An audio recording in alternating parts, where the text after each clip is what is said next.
Olá, meu nome é Adriana Cambiaghi, sou diretora executiva da Companhia de Talentos. A gente hoje vai discutir um tema muito importante e a ideia é compartilhar com vocês muitas das coisas que a gente tem estudado, muitas das coisas que a gente tem pensado, muitas das coisas que a gente tem discutido e muitas das coisas que a gente não tem a resposta. Esse é o futuro do trabalho. O futuro do trabalho é um tema que a gente tem trazido e explorado juntamente com uma educação para a carreira, porque o que é hoje não vai ser amanhã. Aliás, o que é agora já não vai ser daqui 5 minutos. Essa transformação vai exigir da gente, e já exige de nós, profissionais de RH, uma revolução completa. Uma revolução na forma de pensar, uma revolução na forma da gente agir, da gente criar situações para que a nossa população possa estar cada vez mais junto e integrado. Falar sobre o futuro do trabalho parece algo utópico, mas já está acontecendo e a gente não necessariamente foi preparado para falar sobre isso. Então vamos pensar junto, vamos discutir junto. Eu convido vocês para essa reflexão agora e depois, claro, se quiserem me contactar, se quiserem nos buscar, a gente reflete, continua pensando junto essa jornada do que está vindo pela frente. A Companhia de Talentos, acho que muitos de vocês já teve a oportunidade de conhecer. Nós somos uma empresa com quase 30 anos de história, uma empresa que veio nos últimos tempos colocando, mudando, revisando a carreira de muitos jovens, não só no Brasil como na América Latina, trabalhando para tantos clientes, tantos segmentos, tantos portes de empresa, que nos permitiu hoje ter aqui um pouco de ideias, um pouco de sonhos para a gente pensar junto com esses jovens. Nossos parceiros são tantos tipos de empresas, com tantos portes, que nos podem dar uma visão não só dos recursos humanos, não só da liderança, mas também o que está acontecendo na cabeça dessas pessoas e o que está acontecendo na cabeça de todos esses profissionais. Uma coisa é certa, o mundo está se transformando e a gente sabe disso. Hoje, a gente, quando olha para as dinâmicas de trabalho, a gente já vê essa transformação. Mas esse dado não é nosso. Tudo começou com alguns mobilizadores que vieram da ONU. A ONU já fala que, independente de crise, com ou sem crise, as coisas estão se transformando. Com ou sem crise, a taxa de desemprego global vai alcançar em 2035 mais de 20%. E com ou sem crise, os jovens contratados, os jovens recém-formados, não necessariamente estão preparados para o mercado de trabalho. Mas como? Se esses jovens estudam, se esses jovens vão à luta, se esses jovens já começam a trabalhar muito cedo, eles não estão preparados para o mercado de trabalho. O que está faltando? Quando eu fui diretora de recursos humanos de empresa no passado, já trabalhei como headhunter em outras empresas, quando eu olho para os executivos, eu falo, puxa, está faltando alguma coisa. Você também? Você já sentiu alguma dificuldade em relação a isso? Pois é porque está acontecendo transformações e não necessariamente a gente tem as respostas para tudo. Então, a Companhia de Talentos falou assim, puxa, o que a gente vai fazer? Como que a gente vai estudar isso? Então, ao longo dos últimos anos, a gente tem interagido com muita gente, e seja por pesquisas mais ad hoc, seja por desk research, seja por pesquisas de campus mais diretas, a gente traz agora para vocês um pouquinho do que pode ser a visão para a transição. Uma transição que ela é óbvia quando a gente pensa que a gente tinha uma revolução industrial e hoje, claramente, ela é uma revolução digital. A gente saiu de uma era que tudo era linear, que tudo era compartimentado, que existiam especializados para cada um, que existiam caixinhas com job descriptions para cada um, para algo completamente fragmentado, para algo completamente sistêmico, para algo completamente com um arquétipo de rede. E nisso, nem sempre as pessoas estão preparadas para saírem desse quadrado e transitarem por várias tarefas, várias funções ao mesmo tempo. Não necessariamente as pessoas estão preparadas para fazer ou para serem lideradas por pessoas que também não sabem sobre isso. E como é que a gente trabalha com isso? Como que a gente pode responder a essas demandas? O mundo já é digital, diz o Thiago. O Thiago, no Singularity, ele coloca que a lógica que a gente está já comandando as empresas é completamente multidisciplinar. E isso faz com que a gente tenha que ter uma evolução, uma inovação a cada momento. nesses últimos anos, é interessante quando a gente pensa que alguns pouquíssimos anos atrás, 5 anos atrás, 2013, a gente considerava que existia uma inovação a cada hora. Agora, quando a gente olha para os números, em 2020, a gente já está falando de 30 em 30 minutos. Como que a gente vai responder a essa demanda que é o dobro? Como é que os nossos profissionais podem estar preparados para isso? Como que a gente vai, de fato, ir além e ir para frente? Vamos ver um vídeo?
Gostaram do vídeo? O vídeo, ele já é uma provocação do que temos que olhar, seja como indivíduos, seja como recursos humanos. É o olhar para o educar. O educar, hoje, ele faz parte de quem somos, de quem seremos. E esse educar, ele passa a trabalhar dimensões que a gente não trabalhava antes. Porque são características que a gente não está acostumado a lidar e que a gente vai ter que lidar cada vez mais. eu queria focar e convidar vocês para focar em uma dessas dimensões, nas futurabilidades. Essas futurabilidades que elas não são nem óbvias, elas nem necessariamente a gente sabe falar sobre isso, mas cada vez mais a gente tem que dar respostas que a gente não está encontrando nos livros, nas bibliotecas e até no Google. Como é que a gente está e como é que a gente vai orquestrar esse caos que é o desconhecido, que é o vulnerável, que é o completamente fora do controle e fora das previsões? Como que a gente vai trabalhar isso? Como você, profissional de RH, vai responder sobre isso? Como eu, consultoria, parceiro de negócio que cocria, responde? Mentira se a gente sabe todas as respostas, porque ninguém sabe. Então, como que a gente pode pensar? A gente identificou que o mais importante é a gente trabalhar as mentes para o futuro. Mais importante do que qualquer coisa, quando a gente fala de futuro, é pensar quais são as habilidades que são soft ou hard, mas que são para agora e são para o futuro. E como a gente pode constantemente aprender, porque quando eu aprendo e eu tenho isso intrínseco, é para agora e para o futuro. Então, quando a gente começa a pensar sobre as reflexões, a gente encontrou 6 caminhos.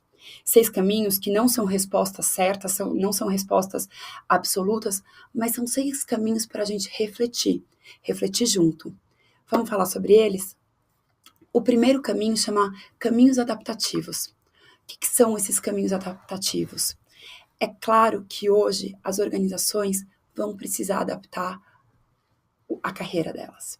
As organizações, elas já não têm onde estamos, onde estaremos daqui 2, 3, 5 anos. Você pode ter temas, você pode ter planos, você pode ter ideias, mas os sistemas estão complexos, os sistemas estão descentralizados. E é exigência hoje existir um reforço, uma autonomia de cada uma das partes. Como é que a gente pensa isso? Pensa em organizações com projetos, pensa em organizações que os funcionários possam ter empoderamento completo para poder trabalhar e seguirem esses próprios caminhos. Quando a gente pensa nesse cenário, tem uma frase muito legal do Denis, que é um jornalista e pesquisador, que eu convido vocês para ler junto. A humanidade seguiu ficando cada vez mais complexa, mais intrínseca, mais especializada. E para dar conta disso, as hierarquias foram ganhando mais e mais níveis. Temos diretor, vice-presidência, presidência, subgerente, auxiliar, todos os tipos de hierarquias globais, regionais. Mas para chegar até hoje, quando vivemos numa sociedade complexa, isso foi possível. Só que as hierarquias estão parando de funcionar, porque está tão complexo que está impossível administrar. Como que a gente pode mudar isso? Por onde eu começo? E aí eu tenho uma resposta que é sempre quando a gente trabalha em grupo, quando a gente cocria com os nossos clientes, quando a gente cocria internamente, a gente pensa em 3 grandes pontos. Vamos fortalecer a cultura? Qual é a real cultura da nossa organização? Quais são os reais valores da nossa organização? Qual é o real propósito da nossa organização? Porque se eu tenho isso claro, os caminhos eles vão se adaptando, porque esse caminho ele tem as barreiras da cultura. Vamos continuar investindo em educação. Educação para incentivar as pessoas a tomarem as decisões. De novo, quando a gente pensa nas mentes para o futuro, se a gente pensa em educar e fortalecer as características individuais, a gente está educando as pessoas a tomarem as melhores decisões e fazerem mais perguntas, como as que a gente está fazendo aqui, e não dando as respostas, porque as respostas elas não são lineares. A gente está vivendo na revolução digital. Uma segunda coisa que a gente pensa aí cada vez mais é um diagnóstico que a gente encontra nas melhores empresas, é que a gente está sempre em beta. Se antigamente o jovem sonhava em trabalhar naquela multinacional que tinha um plano de carreira, que ele começava como estagiário e chegava como presidente, isso é possível e ainda é viável e os jovens ainda querem isso, desde que essas organizações também tenham sistemas beta. O que a gente chama de beta? É aquele sistema que é capaz, ou aquela área, aqueles projetos que são capazes de lidar com a imprevisibilidade, que são capazes de lidar com o prototipar, que são capazes de lidar com o hacker para maker, o hacker para fazer acontecer. Por quê? porque esses jovens querem velocidade. E não só os jovens, os líderes também, porque a gente quer resultado. E a gente quer prototipar, porque se falhar, ok, vamos fazer de novo. Como é que é o mínimo produto viável que a gente pode fazer e que áreas podem fazer isso? E não importa, só startups podem fazer isso. Ótimo, a startup ela tem já é a base disso, é a base do protótipo. Mas e as empresas grandes? Por que não? Por que não? A gente na companhia de talentos está fazendo isso, com várias áreas, com várias entradas. A gente está fazendo isso justamente porque o jovem precisa disso e a gente precisa dar respostas mais rápidas para o mercado. Não é fácil se reinventar, não é óbvio, mas é um caminho que a gente convida todo mundo a fazer. Então, por onde a gente começa? De novo, tem a ver com a cultura, tem a ver com a cultura dos caminhos adaptativos, que é uma cultura que permite o erro, uma cultura que permite espaços para premiar inovações, mas também para não punir quem falha. Porque isso, junto com interações, faz com que as pessoas, com que as áreas possam ir evoluindo. E isso vai dar um senso de propósito que é cada vez mais importante e que a gente sabe que é muito discutido isso. Além disso, acho que tem um tema que eu particularmente amo e que eu tenho discutido com jovens praticamente diariamente. Tenho conversado com jovens das principais universidades do Brasil, de todos os tipos, faculdades mais tradicionais, menos tradicionais, e o que a gente entende que é um desejo intrínseco, e não só um desejo, mas que já está acontecendo, é um outro modelo de carreira. É o que a gente aqui está chamando de carreira do it yourself. Sabe aquela história de que quem define a carreira é a empresa? A gente sabe que não funciona mais. Por quê? Porque esses jovens estão cada vez tão empoderados do seu propósito, e seja esse propósito qual for, e ele está tão esgotado do sistema que mandam ele fazer, ou pedem para ele fazer, ou ele é avaliado por A, B, C ou D, que esse jovem, ele vai fazer a carreira dele. Então, aquela história de ter 5, 6 anos de empresa, depois faz uma outra mudança maior para ganhar mais, ele não valoriza isso. Ele segue valorizando uma qualidade de vida, isso a gente sabe, mas ele segue valorizando o projeto. Eu costumo brincar com o meu time, eu costumo muito conversar nos diferentes times que eu tive ao longo dos últimos anos, qual o legado que você vai deixar nessa fase da tua carreira? Não importa se essa fase vai durar 1 mês, 5 meses, 10 meses, 5 anos. Mas se a gente tem um propósito por cada um desses projetos que a gente está tocando, e se essa pessoa que está trabalhando com a gente, independente, e de novo, a gente brinca que é jovem, mas pode ser o jovem de 20, pode ser o jovem de 30, pode ser o jovem de 50, porque depende da mentalidade, depende se essa pessoa vai querer fazer acontecer. E hoje, as pessoas que a gente anda recrutando, elas querem ser donas das próprias carreiras, e devem. A gente não pode deixar de incentivar isso. Porque se nós, como empresa, deixamos de incentivar dentro das nossas organizações, eles vão procurar outras. Se a gente consegue prover a eles diferentes projetos o tempo todo, a cada momento, puxa vida, por que ele vai procurar fora? E se a cultura que a gente tem é uma cultura clara, eu não preciso gostar de todas as culturas. Eu, jovem, preciso me autoconhecer para saber que tipo de cultura eu posso trabalhar melhor, que tipo de projetos eu posso trabalhar melhor, e isso eu posso fazer acontecer. Mas se eu tenho essas premissas definidas, eu posso jogar em vários jogos. Eu posso ser jogador de várias posições. E eu preciso que as minhas organizações me permitam isso, porque não é só o job description que está escrito no papel. Vou te convidar a ler essa frase, que é do Thomas Frey, que é um outro futurista. O futuro freelancer será abastecido pela geração de millennials que chega ao mercado. Avessos a longas jornadas de trabalho, eles irão priorizar projetos e não emprego. O que a gente fala para os nossos jovens é: procure a carreira, o momento que você quer, a trilha que você quer, não um emprego. Porque não adianta. O emprego, cada vez mais, ele é mais curto. Então, como, de novo, a gente pode fazer esse emprego serem vários empregos dentro de uma mesma organização? E isso ser a carreira desses jovens. Por onde eu começo? Comuniquem. Mas antes de comunicar, garanta que vocês tenham projetos muito claros, com desafios muito claros e que tenham uma forma de contratar muito clara. E que isso possa ser comunicado de uma forma clara, direta, objetiva ao jovem. Porque o jovem, ele quer essa transparência. Aliás, todos nós, né? Quem não quer?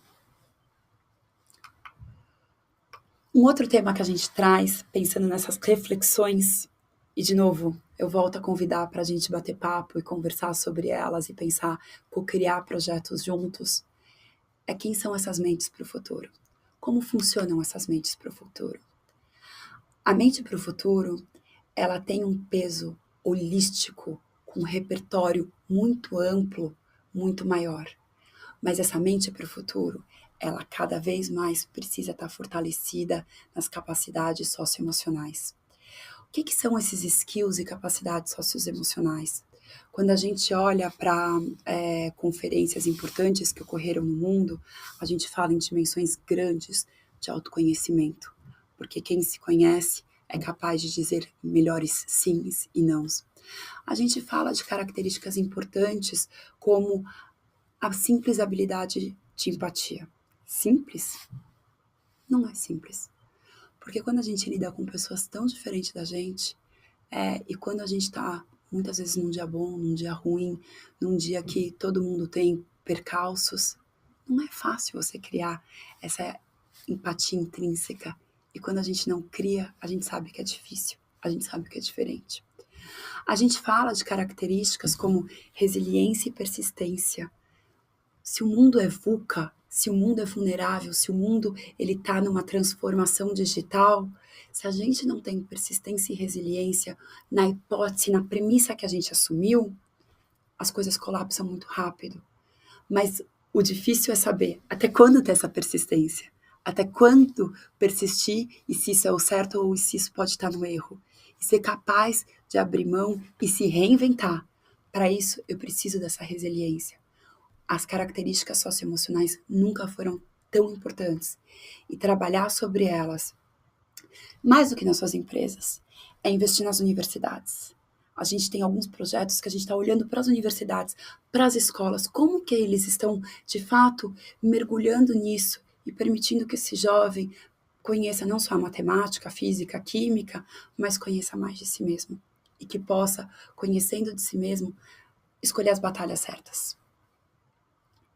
Isso não é só para o jovem, né? Vou convidar vocês a ler mais um texto. Este texto foi publicado na Harvard Business Review. É um texto claro que a gente, se pensar alguns anos atrás, ele já valia e nunca valeu tanto. Vamos lá? Organizações grandes e pequenas competem e competirão intensamente por trabalhadores que sejam adaptáveis, engenhosos e que podem rapidamente aprender e aplicar para uma variedade de desafios. Onde encontrar esses trabalhadores? Olha, pergunte a um artista. Por que isso? Por que perguntar a um artista? Porque claramente já era no passado e cada vez mais a gente precisa de gente flexível. Será que é só nas exatas que a gente encontra isso? Por onde eu começo? Desenvolvendo de novo essas habilidades socioemocionais. Isso é chave. Viver e permitir que as pessoas vivam repertórios pessoais. A gente fala de diversidade e a diversidade, eu convido muitas empresas a refletirem o que é essa diversidade. Existe uma diversidade óbvia, né, de gênero, de escolha sexual, de cor, de raça, mas existe a diversidade intelectual, a diversidade de repertório, a diversidade que ela é intrínseca dentro da bolha, porque você reforça as mesmas coisas. Como que eu posso sair dessa bolha? Não é simplesmente contratando alguém de uma cor diferente da maior parte da sua organização. Será que não é contratando de uma universidade que você nunca imaginou? De uma comunidade que você nunca imaginou? Colocando alguém de um outro repertório para tocar um projeto chave, inovador e único e permitir esse erro? Como que a gente pode ser completamente distinto? Porque mais do que também qualquer uma das coisas, a gente tem que pensar o que a gente está chamando de pensamento ecológico. Nome estranho, né? É um nome diferente. Por quê? Porque cada vez mais a a gente está sendo incentivado a pensar de forma diferente, de forma ecológica. E o que significa isso? A gente vive sim no mundo de abundância. A gente vive sim num mundo que a gente tem muita coisa, de muitas fontes, de muitos caminhos, com muitas conexões, com muitas experiências, com muita colaboração. Mas ao mesmo tempo, é um mundo escasso. Ele é escasso de relações genuínas, ele é escasso de pensamentos completamente conectados, ele é escasso de priorização no outro.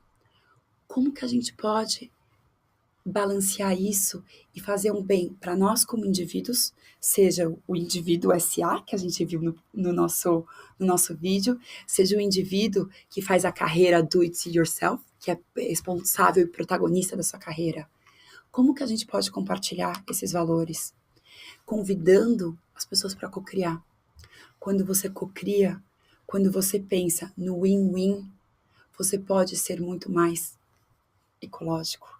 Você pode salvar tempo, você pode salvar propostas, você pode fazer algo muito maior para a nossa sociedade. Isso não é óbvio, isso não é rápido, e eu arrisco a dizer que são pouquíssimas as pessoas, se não nenhum, que tem as respostas certas. Mas para que a gente possa ser tudo isso, a gente precisa viver em plena conexão. A gente precisa estar completamente conectados. E a conexão, ela traz coerência. A conexão, ela te traz experiências. A conexão, ela te traz conteúdo. E se você está conectado e conectado intelectualmente, socialmente, emocionalmente com isso, você pertence. E a hora que você pertence, nada te tira daquele lugar. Como é que eu posso fazer com que os nossos indivíduos possam pertencer cada vez mais a mais lugares? Porque, de novo, estamos no mundo VUCA. Pertencemos às nossas famílias, às nossas empresas, aos nossos projetos, às nossas ideias, às nossas redes. Como é que eu posso permitir que essas experiências sejam cada vez mais profundas? Não é simples, mas são reflexões importantes, são reflexões do nosso futuro. E se de tudo isso eu puder escolher 1, 2, 3, 4, 5 coisas, eu ranquearia.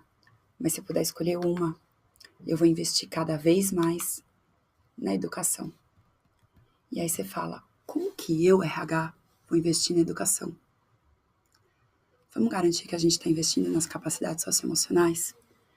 Vamos garantir que a gente está investindo que o nosso profissional dentro da nossa empresa se conheça muito bem e que possa conhecer muito bem a nossa cultura, que possa conhecer muito bem as nossas relações de trabalho, que possa ser resiliente. Como é que eu vou desenvolver isso? Mas mais do que isso, eu estou olhando dentro da empresa.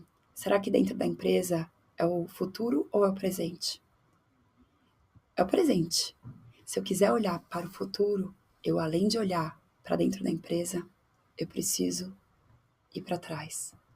Eu preciso ajudar a nossa comunidade, as nossas universidades, sejam elas públicas ou privadas, as nossas escolas, a pensar sobre isso. A gente tem refletido muito sobre isso, trabalhado muito projetos sobre isso, investido em tecnologia sobre isso, porque a gente acredita que esse nunca foi tanto o nosso presente e o nosso futuro. Não é um tema óbvio, não é um tema claro, não é um tema linear, porque a gente não está mais vivendo linearmente. Era isso um pouquinho das reflexões que eu queria compartilhar com vocês, um pouquinho das ideias que nós, como Companhia de Talentos, temos trabalhado. Convido cada um de vocês para refletir junto com a gente. Queria muito agradecer a oportunidade de estar num fórum tão único, muito agradecer a Adia Rocks, esse movimento incrível que é do presente e é do futuro.